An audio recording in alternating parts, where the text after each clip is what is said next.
Bismillahirrahmanirrahim. Assalamualaikum warahmatullahi wabarakatuh. Alhamdulillahi rabbil alamin. Wabihi nasta'inu ala umuri dunya waddin. Wassalatu wassalamu ala ashrafil anbiya'i wal mursalin. Habibina wa nabiyina Muhammadin sallallahu alaihi wasallam. وعلى آله وصحبه وسلم تسليما كثيرا إلى يوم الدين أما بعد اللهم لا سهل إلا ما جعلته سهلا وأنت تجعل الحزن إذا شئت سهلا رب اشرح لي صدري ويسر لي أمري واحلل عقدة من لساني يفقه قولي اللهم إنا نسألك علما نافعا ورزقا طيبا وعملا متقبلا اللهم علمنا ما ينفعنا وانفعنا بما علمتنا وزدنا علما يا رب العالمين اللهم اهدنا وأهلنا وقومنا إلى صراطك المستقيم اللهم أصلح لنا شأننا كله ولا تكلنا إلى أنفسنا طرفة أعين ولا حول ولا قوة إلا بالله أما بعد Ikhwani wa akhwati fid din, hadirin wal hadirat, jamaah salat maghrib Masjid Al-Istiqamah yang mudah-mudahan dirahmati Allah Subhanahu wa taala. Alhamdulillah, kita panjatkan puji syukur kepada Allah Subhanahu wa taala, zat yang telah memberikan berbagai nikmat dan karunia-Nya kepada kita semua.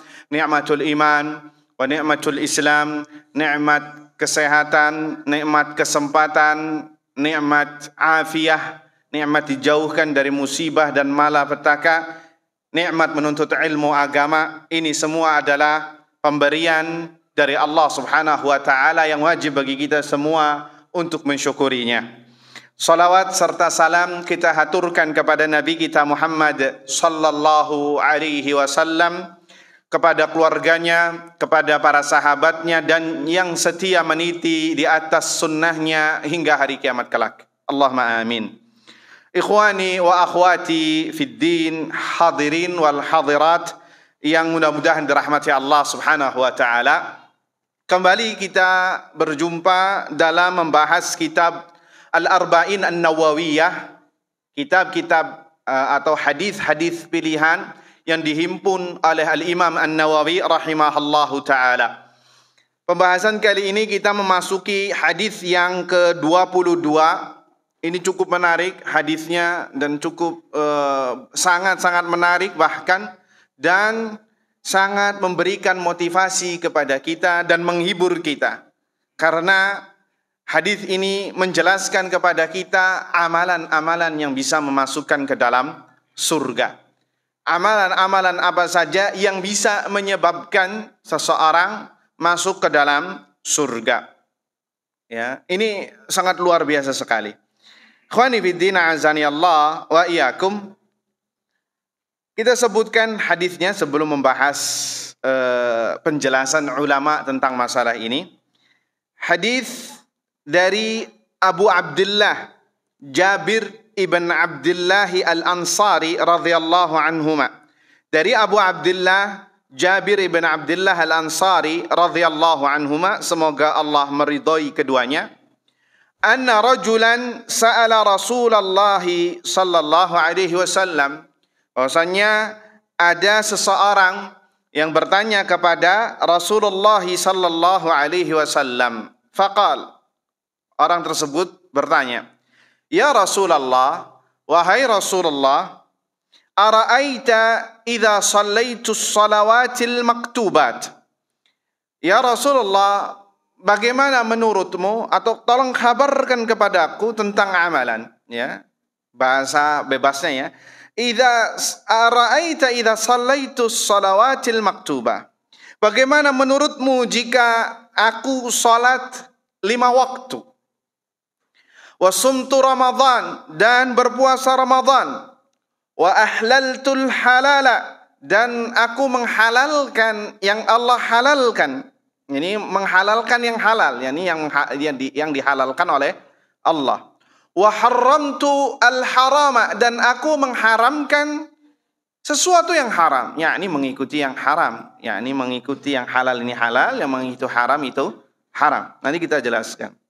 Kemudian kata orang tersebut, walam azid ala dzalika syai'a, dan aku tidak menambah sedikit pun dari apa yang aku sebutkan. Lihat peramalannya apa? Salat 5 waktu, kemudian apa? Puasa Ramadan, menghalalkan apa yang Allah halalkan, mengharamkan apa yang Allah haramkan. Walam azid ala dzalika syai'a, dan aku tidak menambahkan sedikit pun dari yang tadi kita sebutkan, dari yang tadi aku sebutkan. Maka kata beliau, masih orang ini mengatakan, a'adkhulul jannah, apakah aku bisa masuk surga? Apakah aku bisa masuk surga? Maka Nabi SAW, na'am, iya, engkau akan masuk surga jika demikian, dengan amalan yang tadi disebutkan. Qal wallahi la azidu ala dzalika syai'a. Maka orang tersebut mengatakan, demi Allah, saya tidak akan menambahkan sedikit pun ya Rasulullah dari yang tadi disebutkan.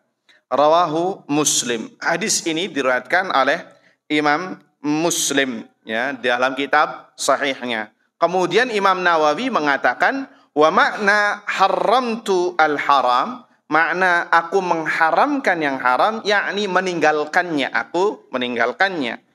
Wa makna ahlaltul halal, dan makna dari aku menghalalkan yang halal artinya fa'altuhu mu'taqidan hilla, aku mengerjakan yang halal dan meyakini akan kehalalannya. Itu yang disebutkan oleh Imam Nawawi. Ikhwani fid din, azani Allah wa iyyakum.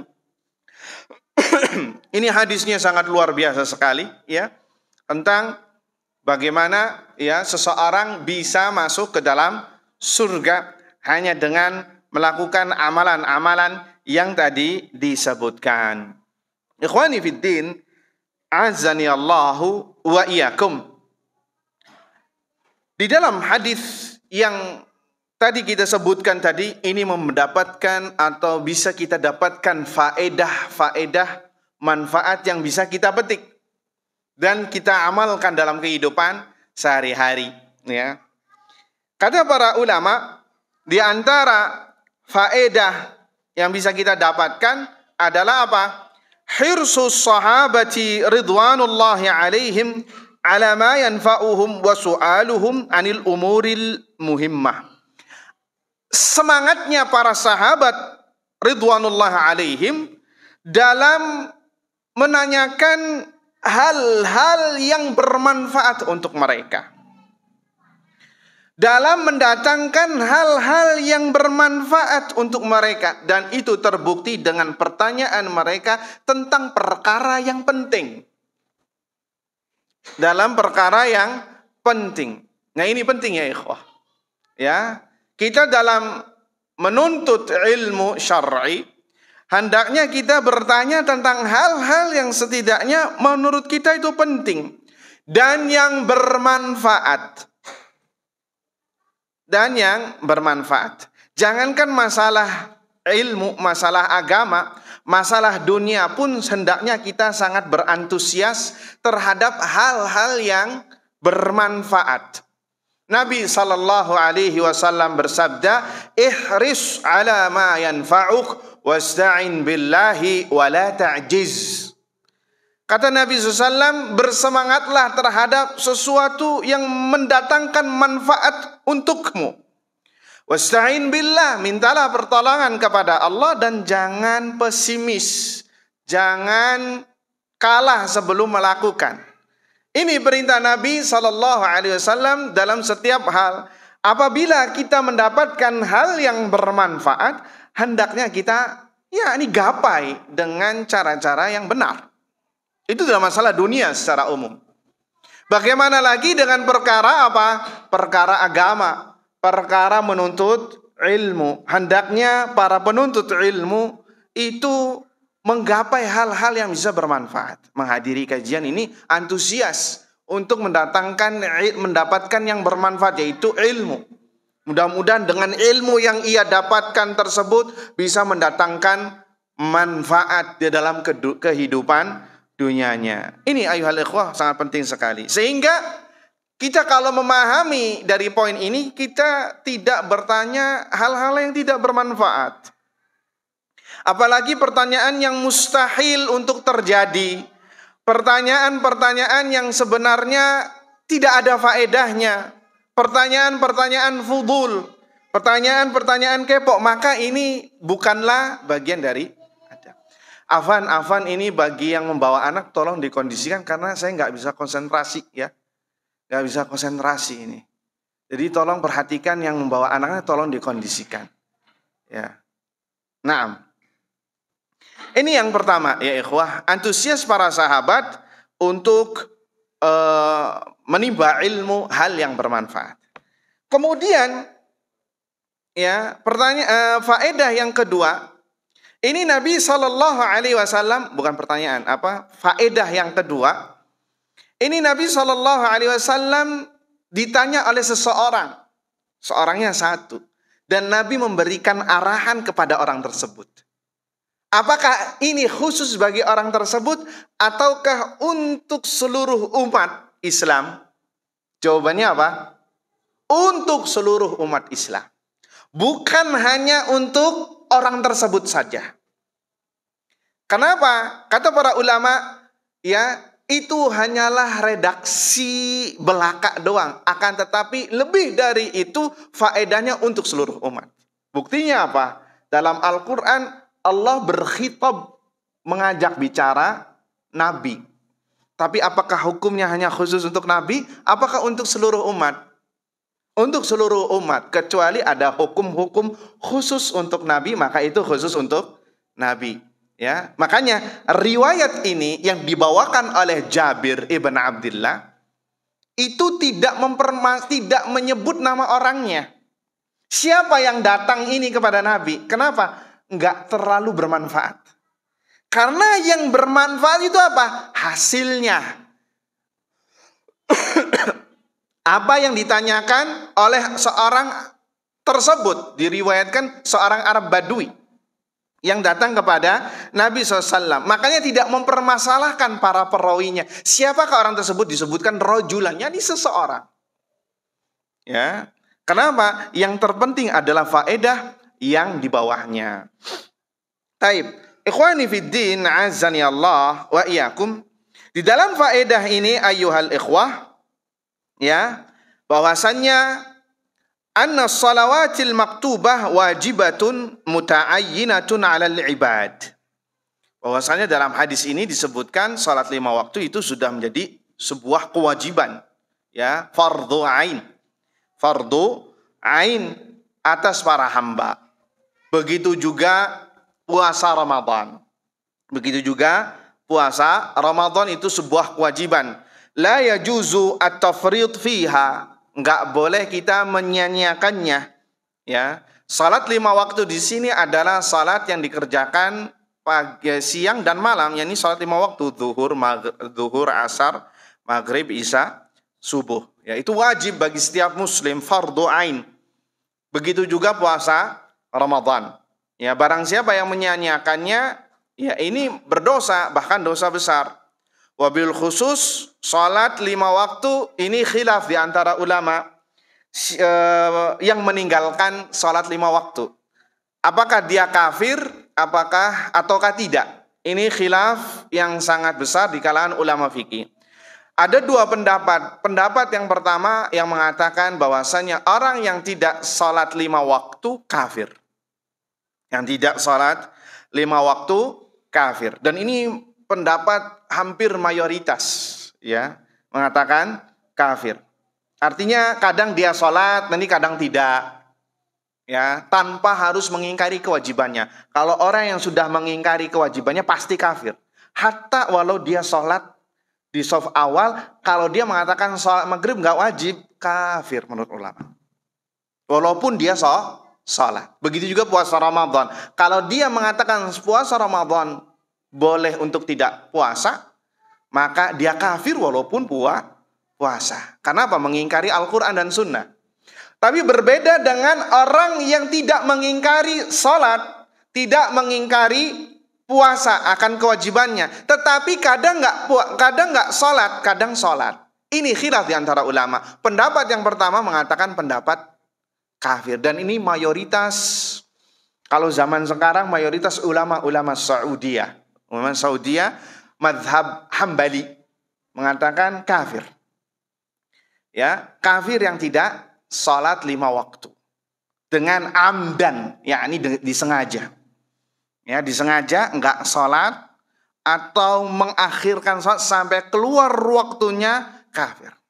Bahkan ada di antara mereka yang lebih tegas lagi, kalau ada seorang yang nggak bisa bangun subuh kecuali dengan menyalakan alarm, kemudian dia menyengaja untuk tidak menyalakan alarm supaya salat subuhnya bablas jam 8, jam 7, maka kata pendapat tersebut kafir.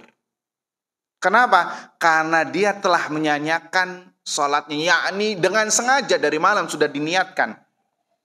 Berbeda dengan orang yang memang bablas tanpa ia niatkan. Mungkin karena kecapean, karena safar pulang jam 2 malam, akhirnya nyalakan alarm ternyata nggak kedengaran. Mungkin ini dimaafkan. Tapi kalau yang menyengaja katanya, kemudian dia tidak bangun, ya, dan memang sengaja untuk supaya bangunnya jam 8, maka kata para ulama, ya, dikatakan kafir. Waliyadzubillah. Jadi ngeri, ya, masalah salat jangan disepelekan. Mereka berdalil dengan hadis Nabi SAW, al-ahdul ladzi bainana wa bainal kufri wasyirki as-salah, faman tarakaha faqad kafar. Batas, barometer terakhir antara seorang mukmin, seorang muslim dengan kekufuran dan dengan kesyirikan dan kekufuran, yaitu masalah salat. Faman tarakaha, barang siapa yang meninggalkannya, faqad kafar, maka dia telah kafir. Ini hadis yang tegas yang mengatakan orang yang enggak salat kafir. Ya, orang yang enggak salat kafir. Pendapat yang kedua tidak kafir. Pendapat yang kedua tidak kafir. Mereka mengatakan kufur di sini adalah kufur kecil. Kufur di sini artinya kufur kecil yang tidak mengeluarkan seseorang dari Islam, yang tidak mengeluarkan seseorang dari Islam. Akan tetapi dia berada di dosa yang levelnya sangat besar sekali. Kata Al-Imam Ibnul Qayyim rahimahullahu ta'ala, ya, setelah menukilkan khilaf ulama tentang hukum orang yang meninggalkan salat, beliau mengatakan terlepas dari kekhilafan para ulama masalah orang yang meninggalkan salat, maka ketahuilah orang yang enggak salat itu dosanya lebih besar di sisi Allah Azza wa Jalla ketimbang peminum khamr, ketimbang orang yang berzina, ketimbang orang yang membunuh nyawa seseorang. Maka dosanya lebih besar di sisi Allah ketimbang ini semua nih orang yang enggak salat. Itu lihat yang disebutkan oleh para ulama. Jadi khawatir ya ikhwah, kalau ada seorang muslim yang enggak salat, ya, minimal dia khawatir. Kenapa? Islamnya diperdebatkan oleh ulama. Lihat, Islam yang kita bawa ini modal. Jangan sampai yang namanya modal ini harus hangus gara-gara, ya, diperdebatkan oleh ulama. Terus juga nanti itu merembet kemana-mana nih ya ikhwah. Orang, pernah kita bahas masalah menyembelih. Kata Syekh Utsaimin termasuk orang yang menilai orang yang nggak salat itu kafir. Orang yang menyembelih hewan, orangnya nggak salat, sembelihannya nggak halal. Jadi merembet kemana-mana. Ya, terus nggak boleh dinikahkan. Kalau ada pasangan yang nggak salat harus dipisahkan, nggak boleh satu atap. Kalau dia bersenggama ditakutkan zina. Kenapa? Ini merembet dari kafir tadi. Nanti kalau mati nggak boleh dikafani, dihukumi hukum murtad, nggak boleh disolatkan, nggak boleh dikuburkan di kuburan kaum muslimin. Bagi yang memandang apa? Kafir. Sampai-sampai ada fatwa yang mengatakan rajihnya boleh disolatkan karena dia masih muslim. Ya, menurut pendapat yang tidak mengatakan kafir. Akan tetapi orang-orang yang mulia dari mereka, entah itu ustadz kah, pemuka, tokoh kah, yakni tokoh masyarakat kah, yang dipandang masyarakat baik, nggak boleh menyolatkannya. Sebagai apa? Bentuk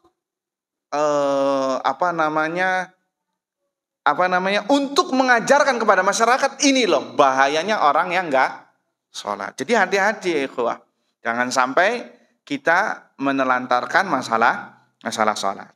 Taib. Ikhwani fiddin, a'azani Allah wa yakum. Adapun puasa Ramadan tidak sampai kafir orang yang nggak puasa Ramadan. Nggak sampai kafir. Ya. Selagi dia meyakini kewajiban puasa, tetap dia masih muslim. Akan tetapi dia melakukan dosa yang sangat besar di sisi Allah Azza wa Jalla. Disebutkan dalam riwayat, orang yang yang tidak puasa di siang hari bulan Ramadan tidak akan bisa ditebus dengan walaupun dia puasa 1 tahun. Kenapa? Dosa besar di sisi Allah Azza wa Jalla. Ya na'udzubillah min dzalik. Tapi ikhwani fid din, azani Allah wa yakum. Kemudian ada yang disebutkan oleh ulama, Ustaz, kenapa di sini di hadis ini tidak disebutkan haji? Tidak disebutkan zakat, rukun Islamnya kok enggak komplit ini? Ya, lihat kata seorang tersebut, walam azid ala dzalika syai'a. Ya Rasul, saya enggak bakal nambah ini sama sekali. Apakah saya masuk surga? Maka kata Nabi SAW, iya, engkau akan masuk surga jika mengamalkan itu semua. Para ulama sempat mempertanyakan, kenapa kok enggak disebutkan haji? Kenapa enggak disebutkan zakat? Ini disebutkan oleh para ulama, di antaranya alasannya tidak disebutkan haji karena ketika orang ini bertanya kepada Nabi, haji belum menjadi sebuah kewajiban. Artinya belum menjadi wajib. Karena syariat haji diwajibkan itu pada akhir tahun sebelum Nabi meninggal, yaitu pada tahun ke-9 Hijriah atau tahun ke-10 Hijriah. Ya, dan Nabi SAW meninggal di awal 11 Hijriah. Ya, jadi di akhir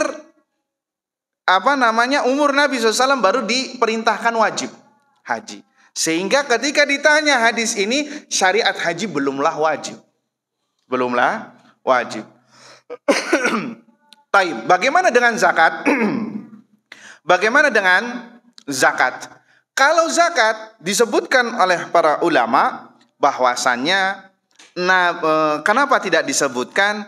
Karena Nabi ini tahu bahwasannya orang tersebut bukanlah orang yang memiliki harta yang banyak. Ya, yang tidak memiliki harta banyak, sehingga tidak disebutkan tentang hukum zakat. Tidak disebutkan tentang hukum zakat. Itu pendapat yang pertama. Pendapat yang kedua mengatakan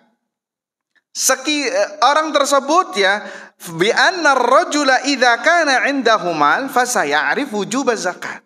Pendapat yang kedua, kalau dia nanti suatu saat kaya, nanti dia akan tahu kewajiban zakat dan akan melakukan zakat. Makanya nggak disebutkan oleh Nabi. Kenapa? Dan itu kembali kepada kalimat wa harramtul harama. Dan aku akan mengharamkan apa yang Allah haramkan. Meninggalkan zakat bagian sesuatu yang diharamkan. Jadi masuk dalam bab ini yang disebutkan oleh orang tersebut. Taib, ikhwani fiddin, azani Allah wa iyyakum. Kemudian apa makna dari wa ahlaltul halala? Aku menghalalkan yang halal. Ini ada dua macam atau dua pendapat ulama. Yang pertama adalah dia meyakini kehalalannya. Dia meyakini kehalalannya walaupun belum mengamalkan yang halal tadi. Meyakini yang halal. Ya. Bihaitsu la yukhaliful insan tariqata syar'i fi tahlilil mubahat. Akan tetapi dengan cara yang syar'i, bukan cara-cara yang tidak syar'i. I'tiqadu hillihi bihaitsu la yukhaliful insan tariqata syar'i fi tahlilil mubahat. Artinya dia meyakini kehalalan tersebut. Meyakini kehalalan tersebut bihaitsu la yukhaliful insan, yang dimana seseorang tidak menyelisihi thariqah, cara syariat dalam menghalalkan yang mubah, yang sifatnya yang boleh. Ya, karena ini berselisih, menyelisihi orang-orang jahiliyah yang kebanyakan mengharamkan hal-hal yang mubah. Ya, sebagaimana yang disebutkan oleh Allah dalam surat Al-An'am, dalam surat At-Taubah, ya, tentang orang-orang jahiliyah yang banyak mengharamkan sesuatu.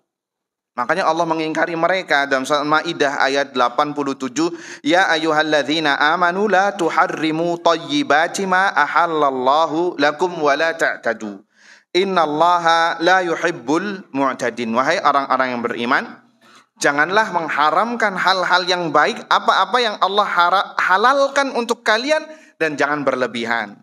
Innallaha la yuhibbul mu'tadin. Dan sesungguhnya Allah tidak menyukai orang-orang yang melampaui batas. Jadi menghalalkan sesuatu itu jangan sampai berlebihan, dan mengharamkan sesuatu juga jangan sampai berlebihan, nggak boleh.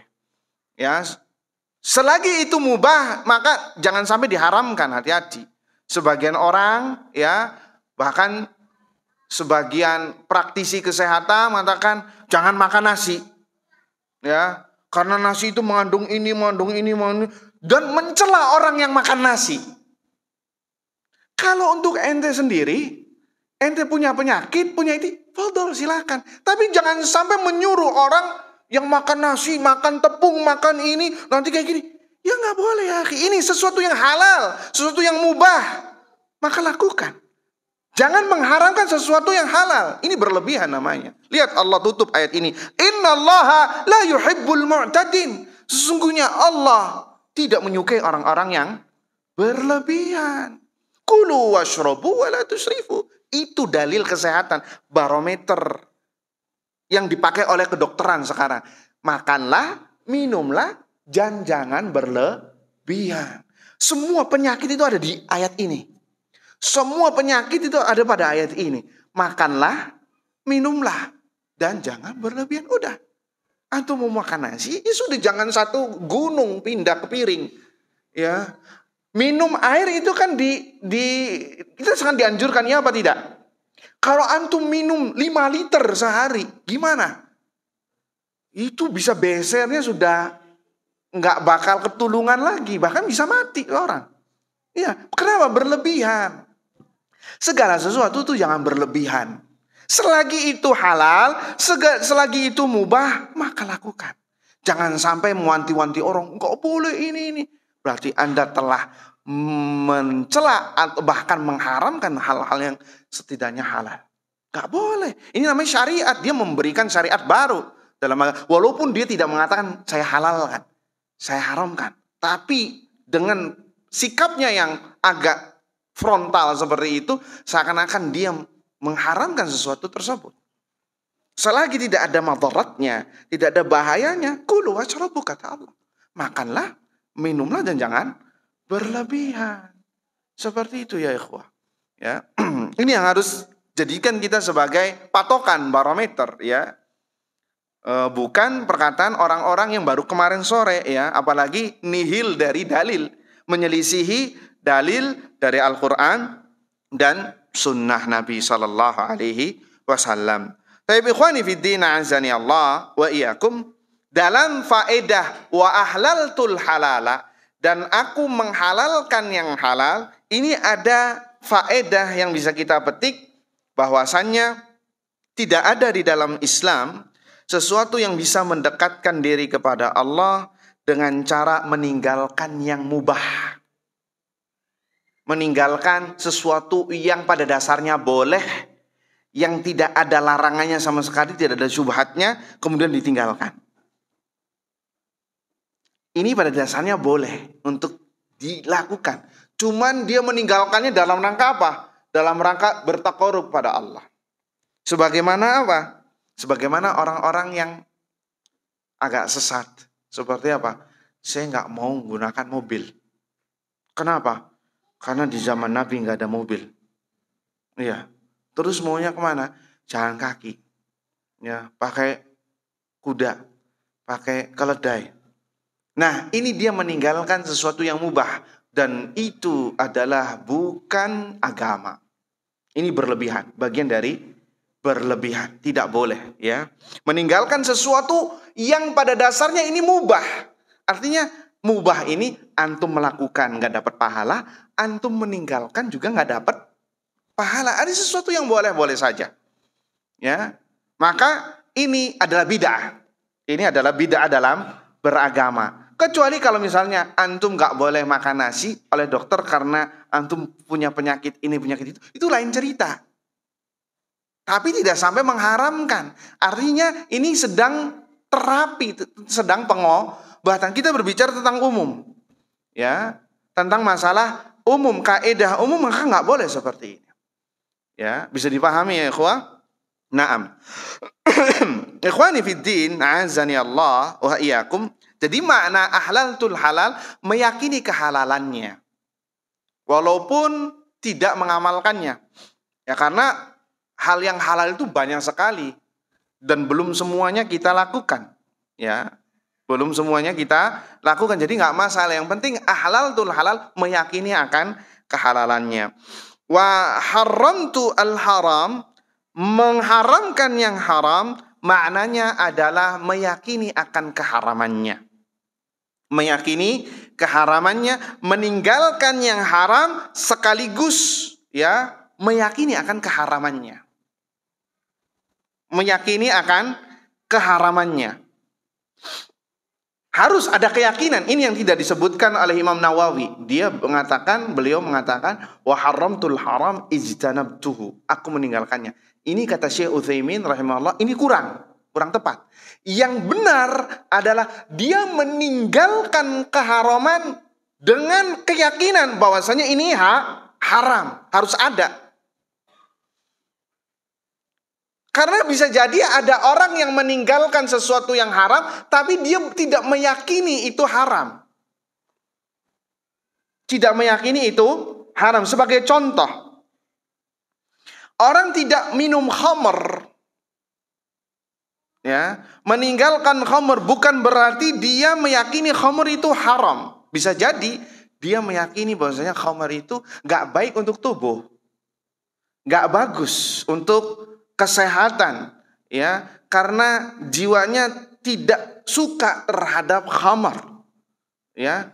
Orang yang terpuji gak minum khamr, tapi dia tidak meyakini keharamannya. Ini tidak masuk dalam kategori wa haramtul harama. Aku mengharamkan keharamannya. Bahkan harus diyakini khamr itu haram. Barang siapa yang tidak meyakini khamr itu tidak haram, maka kata para ulama, orang tersebut tidak percaya kepada Al-Quran dan dalil dari sunnah. Walaupun dia tidak minum khamr, maka dia bisa kafir mendasarkan Al-Quran. Barang siapa yang tidak meyakini haramnya zina, maka dia kafir walaupun dia tidak berzina. Kenapa? Mendustakan Al-Quran. Jadi waharamtul haram, harus ada keyakinan bahwasannya haram tersebut adalah haram. Bukan hanya dengan meninggalkan saja. Taib ikhwani fid din, azani Allah wa iyyakum.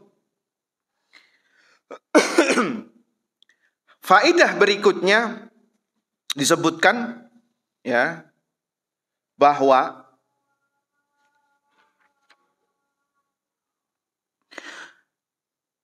bahwasannya anna man iqtasara 'alal wajibat wa tarkil muharramat fa innahu min ahlil jannah.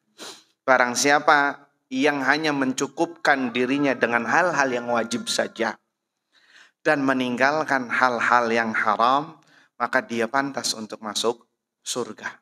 Artinya dia mengamalkan yang wajib-wajibnya saja.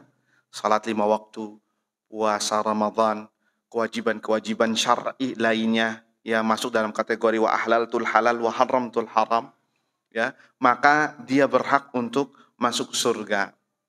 Tentunya harus diperhatikan juga ketika mengamalkannya tersebut, harus dilihat dari syariatnya.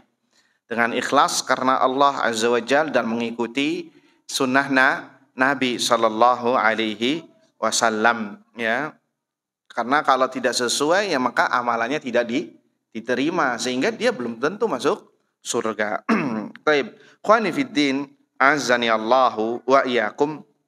Kemudian ya, faedah berikutnya disebutkan bahwa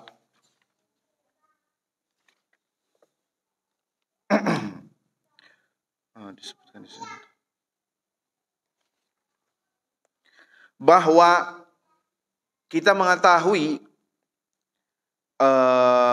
jannah itu adalah matlabun sahih, obsesi tertinggi seorang muslim. Obsesi tertinggi seorang muslim. Ya, terlihat dari apa? Pertanyaan sahabat tadi, ya Rasulullah, apabila aku melakukan itu semua, apakah aku masuk surga? Ya, kata para ulama, inilah ghayah tujuan para sahabat. Tujuan para sahabat adalah surga Allah Azza wa Jalla. Bukan sesuatu yang rendah. Bukan meminta kepada Nabi SAW rumah yang mewah, kendaraan yang bagus, anak yang banyak, ya, hewan ternak, kesehatan, dan lain sebagainya perkara dunia. La. Tapi jauh dari apa yang mereka inginkan, yaitu ingin mendapatkan surga Allah Subhanahu wa Ta'ala. Ya, ini seharusnya yang harus dipatrikan oleh seorang muslim. Hendaknya ketika beramal boleh seseorang ingin mengharap surga. Ya, kata Syekh, boleh seseorang ketika melakukan ketaatan, melakukan kurubat, ya, bertakarub kepada Allah, melakukan ibadah, dia obsesinya dalam rangka untuk bisa dapat surga Allah. Boleh. Dan itu sesuatu yang disyariatkan. Sesuatu yang disyariatkan. Ya. Banyak dalilnya, ya, dalam Al-Quran dan Sunnah Nabi Sallallahu Alaihi Wasallam. Seseorang tamak untuk dapat surga, ya, tamak untuk dapat surga. Dalam surat Al-Imran ayat 133, Allah Azza wa Jalla berfirman, wasari'u ila maghfiratin min rabbikum wa jannatin arduha apa gimana? Wasari'u ila maghfiratin min rabbikum wa jannatin terus gimana ayatnya? Arduha ka samawati wal ard uiddat lil muttaqin. Bersegeralah kalian untuk mendapatkan ampunan Allah dan surga yang seluas langit dan bumi. Ini ayat ini mengajarkan kepada kita bahwasanya boleh kita beramal dalam rangka untuk mendapatkan surga. Dalam surat Al-Hadid ayat 21 Allah Azza wa Jalla berfirman, sabiqu ila maghfiratin min rabbikum wa jannatin arduha ka'ardis samai wal ard. Ya, uiddat lil ladzina amanu billahi wa rusulihi. Dzalika fadlullahi yu'tihi man yasha wallahu dzul fadlil azim. Bersegeralah kalian untuk mendapatkan ampunan Allah, ya, dan surganya yang seluas langit dan bumi, yang dipersiapkan bagi orang yang beriman kepada Allah dan Rasul-Rasulnya. Itulah karunia Allah yang Allah berikan kepada siapa saja. Dzalikal fadlul azim. Bahwasanya karunia Allah sangatlah luas. Jadi boleh kita untuk beramal soleh dalam rangka untuk mendapatkan surga. Antum sholat, antum hadir di majelis ilmu dalam rangka apa? Untuk mendapatkan surga Allah, boleh. Silaturahim supaya mendapatkan keridhaan Allah, ya, mendapatkan ampunan Allah, supaya mendapatkan rizki yang halal, yang thayyibah, boleh. Karena itu dianjurkan oleh Nabi Sallallahu Alaihi Wasallam. Sehingga kita fahami, ada sebagian orang yang mengatakan, disebutkan, gak boleh kita beribadah itu untuk mendapatkan surga. Ini namanya gak ikhlas katanya. Kita ini harus dalam beribadah harus cinta, kedepankan cinta, bukan mendapatkan surga. Ini ngawur. Ya, ini ngawur. Ada tuh orang-orang yang demikian yang disebutkan kalau orang awam beribadah untuk dapat surga. Kalau orang khusus itu yang membuat dia termotivasi beribadah adalah karena cinta dia pada, bukan karena surga. Ini ngaco bin ngawur. Ya, ngawur. Ya kenapa? Tidak sesuai dengan apa yang tadi kita sebutkan dalilnya. Iya apa tidak? Dan dalil ini bantahan untuk mereka. Lihat orang tersebut, ya Rasulullah, apabila aku melakukan itu semua, apakah aku masuk surga? Kalau Nabi, kalau itu nggak diperbolehkan, pasti sama Nabi diingkari, iya apa tidak? Tapi Nabi katakan apa? Naam, iya. Berarti boleh kita beramal dalam rangka untuk tamak dapatkan surga Allah Azza wa Jalla. Untuk tamak, yakni serakah agar bisa dapat surga Allah Azza wa Jalla. Karena serakah itu boleh, bahkan dianjurkan ketika beramal saleh. Dalam perkara agama boleh kita tamak. Tapi yang tamak yang tidak dianjurkan, bahkan tercela tamak dalam masalah dunia, itu yang tidak diperbolehkan. Jadi itu yang ya ikhwah yang bisa tentang masalah ini. Boleh untuk tamak dalam masalah surga. Kemudian ikhwani biddin azani Allah wa iyyakum, perkataan beliau sudah masuk Isya. Baik, kita break sebentar untuk masuk Isya.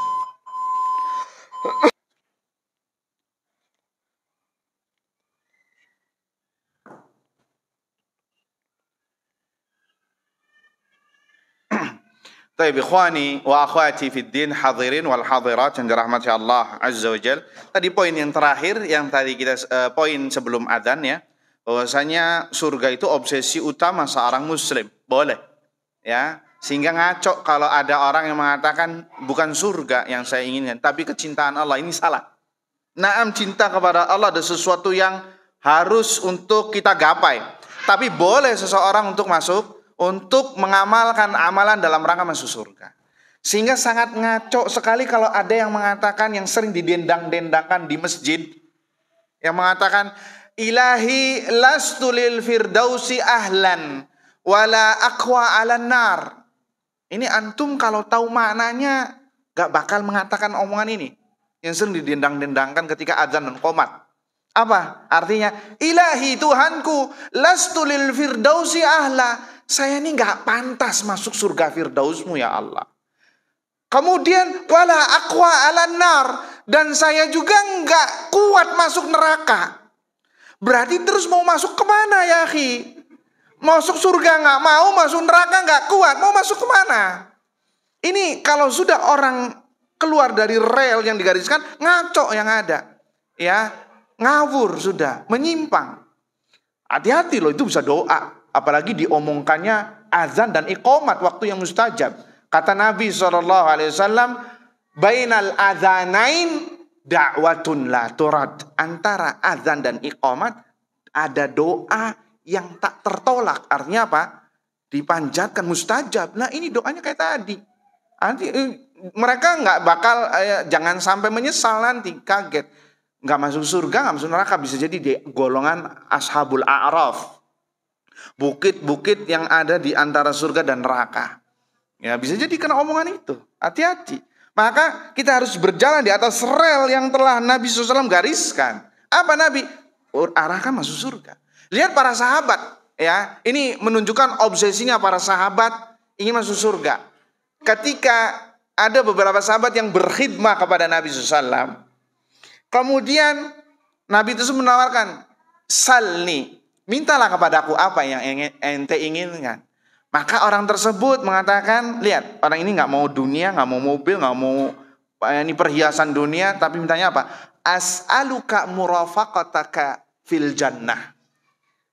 Ya Rasulullah, aku ingin bersamamu di surga. Allahu Akbar. Ini obsesi yang sangat tinggi ini, himmah, ya, himmah aliyah, ya, azm yang kuat. Ya Rasulullah, aku ingin bersamamu di surga. Maka kata Nabi SAW, awa ghaira dzalik, yang lain deh, jangan yang itu. Yang lain, karena ini berat ini. Ya bersama Nabi, makomnya tinggi, berat. Maka kata orang itu, huwa dzak, ya Rasulullah, ana pengen itu doang. Ana pengen itu doang. Lihat, ana pengen itu doang. Maka kata Nabi SAW, fa'a'inni bikathratis sujud. Maka tolong bantulah saya dengan banyak sujud. Artinya banyak sholat, yani sholat sunnah. Kalau ente kenapa? Agar bisa nanti bersama Nabi, bersanding bersama Nabi SAW. Lihat, sahabat ini minta surga. Ya, terang-terangan di hadapan Nabi. Nabi tidak cecar, nggak boleh, harus cinta kepada Allah. Kan kayak gitu. Nggak ada. Berarti ini yang harus kita patrikan. Ini surga Allah. Dan itu tanamkan kepada anak-anak kita. Ya, tanamkan kepada anak kita tentang surga dan neraka. Ya, kabarkan dari sekarang tarbiyah bahwasannya melakukan ini nanti bisa terancam masuk neraka. Barang siapa yang melakukan ketaatan kepada Allah, balasannya bisa surga Allah. Tanamkan dari sejak kecil. Karena ini yang diajarkan oleh Nabi kita sallallahu alaihi wasallam. Taib. Kemudian poin berikutnya, ikhwani fiddin wal akhwat, hadirin wal hadirat yang dirahmati Allah azza wajal. Kemudian perkataan seorang Arab Badui tadi mengatakan, "Lam azid ala dzalika syai'an a'adkhulul jannah." Aku tidak menambahkan sedikit pun ya dengan amalan yang tadi kita sebutkan, yang saya sebutkan ya Rasulullah, apakah masuk surga? Kata para ulama, dalam hal ini boleh seseorang iktisar, hanya melakukan yang wajib dan meninggalkan yang haram. Itu tidak apa-apa. Fala lauma alaih, dan tidak tercela. Tidak ada celaan baginya. Boleh seseorang iktisar, yakni menghimpun dirinya, menyibukkan dirinya dengan hal yang wajib dan yang meninggalkan yang haram saja. Boleh dengan dalil ini.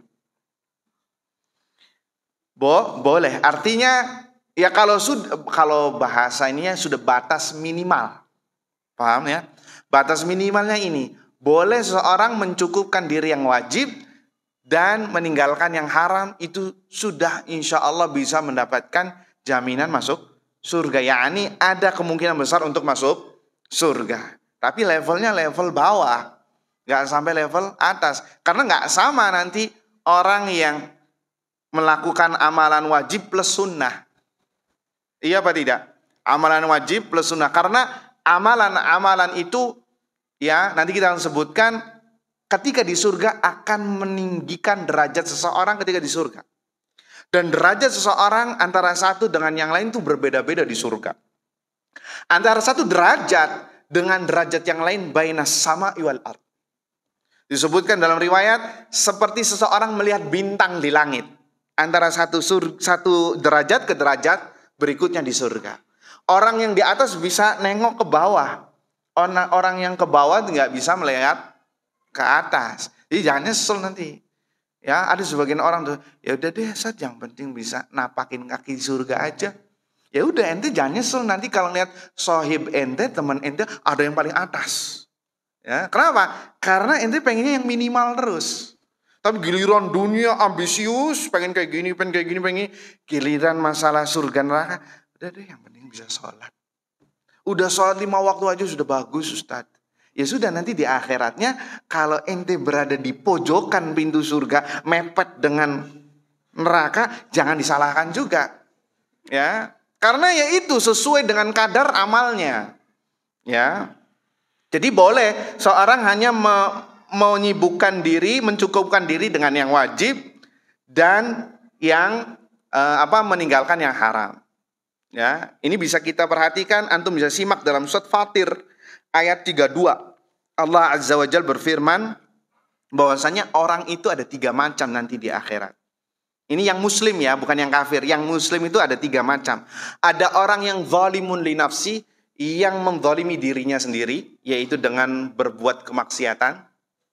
Kemudian ada yang muqtasid, yang tengah-tengah, yaitu orang-orang yang mencukupkan diri dari kewajiban dan meninggalkan yang haram.